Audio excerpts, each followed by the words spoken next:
유네스코 세계 문화유산의 도시 공주시 부여군, 그리고 대한민국의 알프스 청양군 출신 박수현 의원입니다. 우리 박상우 장관께 우리 존경하는 장경태 의원님의 뒤를 이어서 질의해 보겠습니다. 네. 장관님, 정치 또 행정, 이 국민의 입장에서 볼 때 가장 중요한 요소가 뭘까요? 저는 그렇게 생각합니다. 정책이 잘 될 수도 있고 또 좋은 정책을 가지고 성공할 수도 있고 실패할 수도 있어요. 다 국민께서 이해하십니다. 그러나 가장 중요한 것은 무신분립이라는 말이 있듯이 저는 신뢰라고 생각합니다. 저도 같은 생각입니다. 그렇죠. 제가 지금 박상우 우리 국토부 장관을 질책하려고 드리는 말씀이 아니라 제가 두 가지 예를 들 텐데, 이 국토부의 행정이 이게 과연 국민에게 신뢰를 받을 수 있을까라고 하는 점을 지적하고자 하는 것이니까 한번 잘 들어보시기 바랍니다. 존경하는 장경태 의원님께서 지금 말씀하신 그 명태균 씨 관련 창원 국가산업단지 부지 선정 과정에 대해서 오늘 아침에 이것을 오랫동안 취재한 기자가 오늘 아침에 방송에 언론에 나와서 이야기를 했는데, 지금 이 진상을 조사한다고 하니 장관께서 이 문제의 언론이 취재한 이 얼개를 대충 알고 있어야 어느 지점을 정확하게 들여다볼 것인가를 알아야 되기 때문에 제가 설명을 해드리는 거예요. 잘 들어보십시오. 요지는 뭐냐면 이런 겁니다. 기자가 밝힌 내용은 이 모든 부지 선정의 과정에 민간인인 명태균 씨가 개입했고, 그 보고서를 창원시가 만들어서 이 명태균이라는 사람에게 전달을 해서 이것이 김건희 여사에게 보고되었다라고 하는 그런 주장입니다. 사실이 어떤 건지 모르겠어요. 자, 그리고 이 기자에게 이 말을 한 사람은 누구냐면 창원시에서 이 모든 실무를 담당하는 국장입니다. 창원시에서 시장님, 부시장 있으시겠지만 전체적으로 한 서열 3, 4위에 들어가는 그런 정도 국장이 직접 실무국장이 증언한 거니까 저는 일단 이 문제에 상당히 신뢰가 있다고 믿고 말씀을 드리는 거예요. 그리고 이 문제는 대통령의 공약 사업이고 무려 1조 4천억 원의 직접 사업비, 국비가 들어가는 그런 대형 사업이고 대통령이 창원에 직접 내려가서 발표하신 그런 내용이므로 이것이 얼마나 중요한지는 더 설명드릴 필요가 없다고 생각합니다. 자, 이 과정을 한번 볼까요? 2022년 9월에 국토부가 전국 지자체에게 이 산업단지에 대한 공모 서류를 쭉 뿌리죠. 그리고 이것은 매년 이런 절차를 거치죠. 매년 하는 일은 아니고요. 새 정부 출범하면서 아마 정권 출범과 관련한 그런. 그러니까 2022년 9월에 국토부가 전국 지자체에 공문을 보내는데 창원시가 아마 내부적으로 그런 계획을 가지고 있었는지는 모르지만 국토부의 공문을 받고 2020년 9월에 바로 이 국가산업단지 유치 전에 뛰어듭니다. 이 기자의 설명은 뭐냐면 아무리 찾아봐도 그 전에 창원시가 이런 사업을 계획한 근거를, 흔적을 발견하지 못하였다는 것이에요. 자체 계획서나 그런 어떤 공문 같은 것들이 전혀 발견하지 못했다고 하는 것인데, 실제로 그것을 이제 조사를 해보면 알겠죠. 그런 어쨌든 국토부의 공문을 받고 창원시가 이 사업에 이제 뛰어든 것입니다. 그리고 그게 이제 9월인데 2022년 11월 9일에 창원시 부시장과 이 문제 증언한 실무국장이 민간인인 명태균 씨를 찾아옵니다. 그리고 그 당시에 찾아와서 그 당시 창원시의 입장은 뭐였냐면, 공문서는 없지만 창원대학교 뒤에 있는 10만 평 규모의 부지에 그런 R&D 단지 중심으로 신청을 한번 해보자라는 생각을 가지고 있었다는 거예요. 공문은 없었지만. 예. 그런데 어쨌든 중요한 건 부시장과 담당 국장이 민간인인 명태균 씨를 찾아와서 이 문제를 협의했다는 것입니다. 예. 그 기자가 누차 물어요.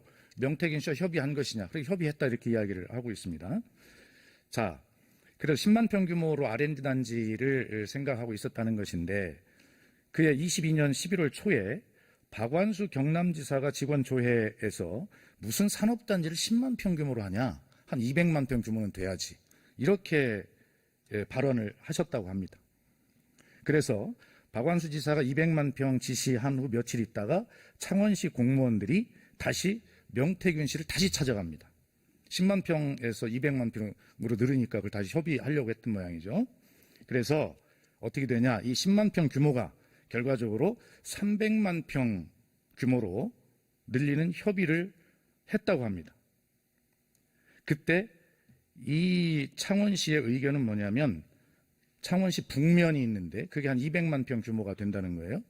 북면에다 하면 좋겠다라고 했는데, 여기서 명태균 씨가 전혀 새로운 지역을 제안했다고 합니다. 그것이 바로 문제가 되어 있는 대산면 약 75만 평, 그러니까 300만 평 가까이 되는 것이죠. 자, 민간인이 이걸 갑자기 창원시에 제안을 해요. 늦차고. 그래서 창원시가 명태균 씨 이 제안을 받고 보고서를 만들어서 2020년 11월 15일에 명태균 씨에게 이 보고서를 보고합니다. 창원시는 전달했다고 얘기하는데 전달과 보고의 차이가 뭔지는 모르겠어요. 그렇게 얘기를 합니다.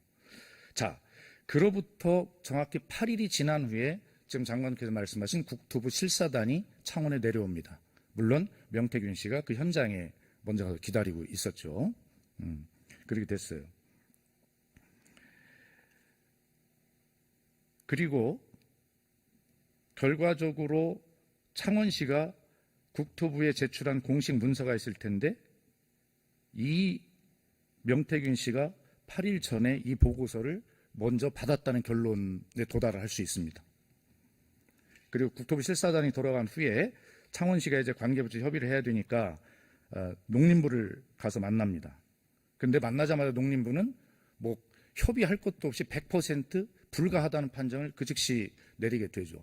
왜 그러냐면 제가 볼 때는 아마 이 지역의 농업진흥구역이나 뭐 이런 것들이 손댈 수 없는 데가 대부분 있으니까 그렇게 상식적으로 생각도 그렇게 됐겠죠. 자, 그런데 이 창원시가 아니 상식적으로 생각해봐도 여기는 농업진흥지역이라 안 될 텐데 명태균 씨라는 그 민간인이 얼마나 영향력이 있었으면 기본적인 사실 파악도 하지 않고 대산면이라는 이 지역, 농림부는 보자마자 100% 거절하는 이 지역을 그냥 그렇게 넣었다는 것이에요. 여기서 명태균 씨를 창원시가 도대체 어떤 존재로 인식하고 있었는가, 또 명태균 씨 뒤에 어떠한 백그라운드가 있는 것인가라고 하는 것을 국민은 의심할 수밖에 없는 것입니다. 자, 그러자 대산면이 이제 안 된다고 하니까 난리가 났을 거 아닙니까? 그래서 2023년 1월에 창원시가 부랴부랴 명태균 씨를 다시 만납니다. 그래서 어떻게 하냐면 명태균 씨가 이렇게 제안을 했다고 합니다. 대산면 대신에 북면과 붙어 있는 동읍이라고 하는 지역을 넣자 수정 제안을 했다고 하고, 그래서 결과적으로 북면과 지금 새로 제안된 동읍이라는 이 지역 부지 102만 평이 최종 부지로 확정이 되고 2023년 3월 15일에 윤석열 대통령이 창원에서 직접 가서 이 안을 발표를 하게 돼요. 근데 장관님 조사할 때 이것도 한번 조사해 보세요. 어떻게 국토부와 처음에 협의를 할 때 300만 평 규모가 됐는데 실사까지 했는데 갑자기 창원에서 민간인과 창원시가 만나서 이것을 3분의 2, 70% 날리고 100만 평 규모로 이 사업을 확정하는데 국토부가 그 과정에서 어떤 일을 했습니까?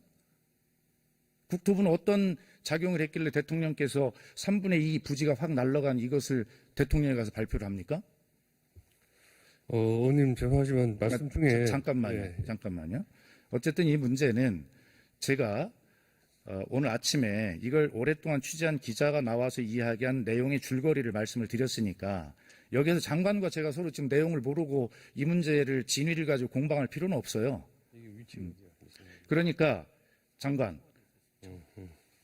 이 문제가 이런 줄거리니까 이 지점을 보면 국토부가 어떤 지점을 정확하게 들여다봐야 되는지를 정확하게 알 거라고 생각을 하고 이것을 참고로 해서 국토부의 조사에 정확하게 반영을 하고, 그리고 그런 어떤 이 조사 계획과 그다음에 조사의 결과들, 이런 진행되는 과정들에 대해서 본 의원실에 좀 통보를 해도 좋습니다. 와서 그렇게 알려주시기 바랍니다. 네, 잠깐만 저 짧게 말씀드리겠습니다. 이 산업단지는 창원시만을 위한 산업단지 아니고 새 정부가 출범하면서 전국의 대상으로 공모를 해서 전국적으로 15개 산업단지가 선정된 것 중에 하나입니다. 그러니까 그건 알겠는데 자꾸 창원에 가서 발표를 하셨다고 그러는데 대통령께서 알겠어요. 창원에서 발표하신 게 아니고 서울에서 열린 비상연예 알겠습니다. 대책위에서 다른 산업단지 14개와 함께 완오브 댐으로 발표가 된 것이지 의원님 말씀 들으면 여기 계신 분이나 방송을 들으신 분들이 마치 대통령님께서 이 산단을 위해서 창원까지 가셔서 발표도 하고 뭐 이렇게 뭔가 역할을 하신 것처럼 이렇게 들리는데요. 알겠습니다. 그건 제가 바로 잡아드리고 싶습니다. 그것은 저도 그 취재 기자가 이야기한 그대로를 이야기한 것이기 때문에 네. 장관께서 기존에 뭐 사실관계 오해가 있고 불만이 있으시다면 뭐 장관의 말씀을 지금 국민들이 다 들으셨으니까 예, 그게 제가 정정해드리는 알겠습니다. 겁니다. 좋습니다. 예. 그러나 본질은 그게 아니라는 거 충분히 이해하시죠? 그러니까 이 후보지 선정 과정에서 창원시에서 무슨 일이 있었는지 하는 거는 그거는 저희가 알 수 있는 데까지 들여다보겠습니다만은 그건 뭐 수사 중에 있다는 알겠습니다. 말씀 다시 드립니다. 예. 자, 그러면 이제 예산과 관련된 질의를 한번 해볼 텐데 역시 국토부 장관께 질의하겠습니다. 장관, 제 6차 국도 국지도 조성 계획, 수립의 대체적인 절차, 뭐 시간 계획 이런 것들이 어떻게 됩니까? 일단 이제 지자체에서 건의를 받고요. 그 다음에 저희가 연구기관을 통해서 이제 조사 용역을 하고 있어서 금년 말까지 원래 11월 말까지는 금년 말까지 국토부 안을 만들어서 기재부로 보내는 그런 스케줄. 자, 그렇습니다. 지금 PPT를 보시다시피 저런 과정을 거쳐서 하게 돼 있는데 24년 올해 12월 말까지 국토부 안을 마련하고 그걸 바탕으로 내년 25년 1년 동안 기재부 일괄예타를 KDI에서 수행하겠죠. 그렇게 해서 도로정책심의위원회를 거쳐서 내년 12월 말에 제6차 국도 국가지원도 계획을 확정하게 돼 있죠. 네, 그렇습니다. 예. 그렇다면 만약에 작년에 2023년에 예를 들어 장관이시라면 제가 물어봤어요. 이 도로 국도 확장 이게 꼭 필요하고 지역의 큰 수건인데 이거 약속할 수 있습니까? 그러면 장관이 2023년쯤에 이걸 약속할 수 있습니까? 뭐 긍정적으로 검토해 보겠다는 정도는 답을 하죠. 그러니까 그런 덕담 정도는 할 수 있겠지만 그러나 이것이 확정되었다라고 장관이 어디 가서 약속할 수 있는 사안은 아니죠. 설사 올해 부처 안에 장관의 의지가 반영이 된다 하더라도 기재부와 일괄예타가 돼 있는 내년의 과정을 생각한다면 기재부를 패싱하고 이런 문제를 장관이 그렇게 이야기할 수 있는 건 아니겠죠. 뭐 통상적으로는 그렇게 생각합니다. 그렇습니다. 예. 그런데 뭐 다음 화면 보실까요? 작년 10월 10일 국정감사에서 있었던 질의입니다. 그 당시에는 장관이 전임 장관이신 원희룡 장관님이셨는데 자, 의원이 이렇게 묻습니다. 그러면 혹시 지금 개인적으로 여러 지역에 이런 도로나 국지도 계획을 약속하신 바가 있나요? 물으니까 장관이 이래 답변한 그리고 특정인들이나 특정 지역에 이렇게 묻죠. 그러니까 장관이 그렇지 않습니다. 답변합니다. 그러자 저희는 상관이 없는데 여러 가지 제보가 많이 들어와서 장관님 개인적으로 전화로 사적으로 약속하고 있다. 이런 제보를 받고 있는데 그랬더니 장관이 뭐라고 하냐면 단호하게 그럽디다. 이게 동영상을 틀으면 더 좋을 텐데 동영상은 뭐야간에 협의가 있어야 된다고 그래서 그냥 여쭤보는 거예요. 제가 그리고 이것을 특히 뭐 어떤 한 분을 비난하거나 비판하거나 뭐 그러려고 하는 게 아니라 아까 신뢰에 관해서 제가 말씀드린다고 하는 거예요. 그랬더니 원희룡 전 장관이 증거와 함께 저한테 제시를 해 주십시오. 그렇지 않습니다. 이렇게 이야기를 합니다. 다음. 자, 그런데 한번 보십시오. 제 전임 국회의원이십니다. 지금 누구신지 잘 아실 겁니다. 그런데 바로 그 20일 전에 9월 16일 날 작년 9월 16일이죠. 이 지역구 행사에 오셔서 그 많은 수백 명의 지역 주민 앞에서 이 수건 사업인 동네가 이렇게 얘기를 합니다. 그런데 윤석열 정부에서 이 사업을 하기로 결정했습니다. 여러분.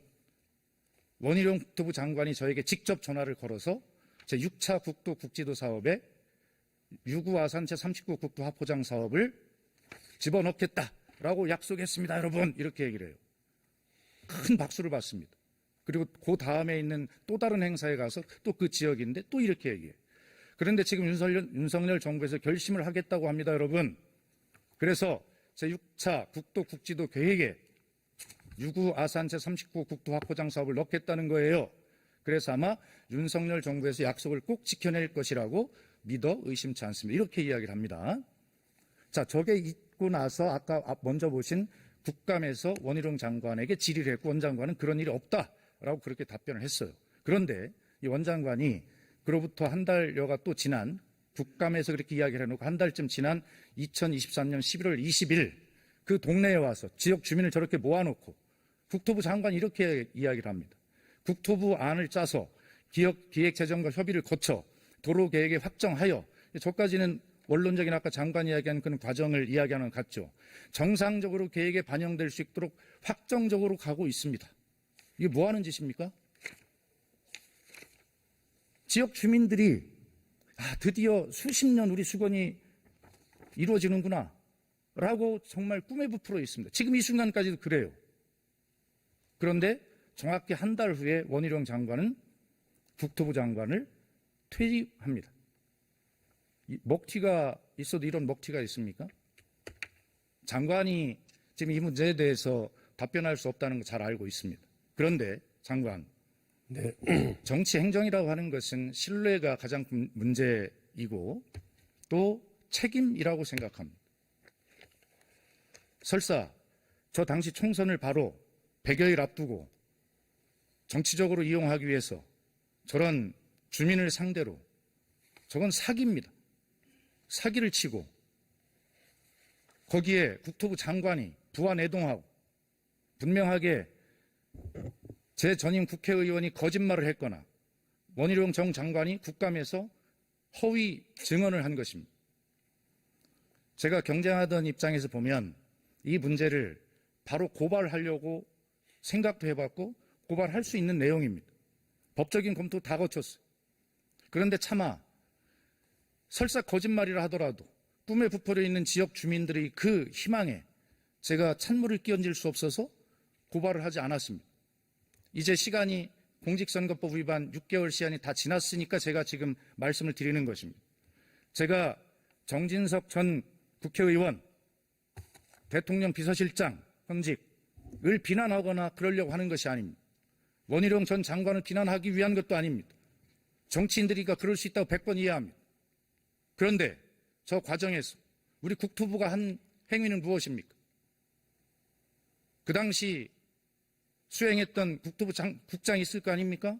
지역 언론에 찾아보니까 장관의 적극적인 의지를 표명할 수 있다고 생각합니다.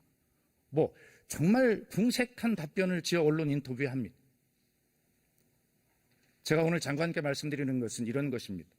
제 지역구 사업 민원을 가지고 제가 장관께 말씀드리는 게 아니라 이렇게 해서 되겠냐는 거예요. 앞에 명태균 씨가 개입했던 국가산업단지의 조성 문제도 그렇고 국토부가 도대체 이렇게 무책임하게 이런 원칙이 없이 이렇게 해도 되는 것입니까? 정치인 장관이 와서 저런 총선 때 저런 영향을 개입하려고 한다면 저렇게 무원칙하게 거짓말이걸 뻔히 아는 공무원들이 장관님 이러면 안 됩니다 라고 그렇게 했어야 되는 것 아닙니까? 어쨌든 다시 말씀드리지만 저는 그 문제에 대해서 질책하거나 질타하려고 지금 책임을 묻거나 말씀드리는 게 아니에요. 앞에 이야기했던 명태균 씨 건이나 이런 문제들에 대해서 국토부가 좀 더 책임 있는 자세를 가지고 일을 해야 된다는 것을 다시 한번 말씀을 드리고, 이 문제에 관련해서 지금 아산 시민과 공주 유구읍민은 정말 수십 년간 이게 이루어지는구나라고 얘기해요. 제가 아산 시민과 또 공주 유구읍민들, 공주 시민들에게 장관님 제가 가서 이 문제에 대해서 어떻게 답변해야 됩니까? 전임 장관이 거짓말했다, 전임 국회의원이 거짓말했다, 그냥 이렇게 이야기를 해야 되는 것입니까? 아니면 국토부가 현재 전임 장관의 약속을 지키기 위해서 최선을 다하고 있다, 이렇게 이야기를 해야 되는 것입니까? 답변해 보십시오. 엄정한 기준에 따라서 국토부가 잘 평가를 하고 있다라고 해야 되나요? 그러니까 그게 장관님 답변 그렇게 예상했고요. 충분하게 하실 말씀이신데, 그러면 장관님, 전 똑같이 요구합니다. 만약에 다른 문제가 있다면, 다른 방향으로 가고 있다면 제가 저 지역에 나오셨던 분 다 나오시라고 해서 국토부 장관, 전임 장관이 저지르는 일이지만 현직 장관이 와서 해명할 것입니다라고 다 사람 모아놔도 되겠습니까? 자, 어쨌든 답변 안 하셔도 되고요. 이런 문제들에 대해서 좀 제발 좀 국민의 신뢰를 잃지 않도록, 그리고 국민 앞에 무한 책임을 진다는 자세로 그렇게 일을 해주시기 바라고, 창원 산단에 대해서 지적을 하면서 제가 창원 산단에 어떤 영향을 가하고자 하는 것이 아니라 창원 산단이 제대로 잘 되어서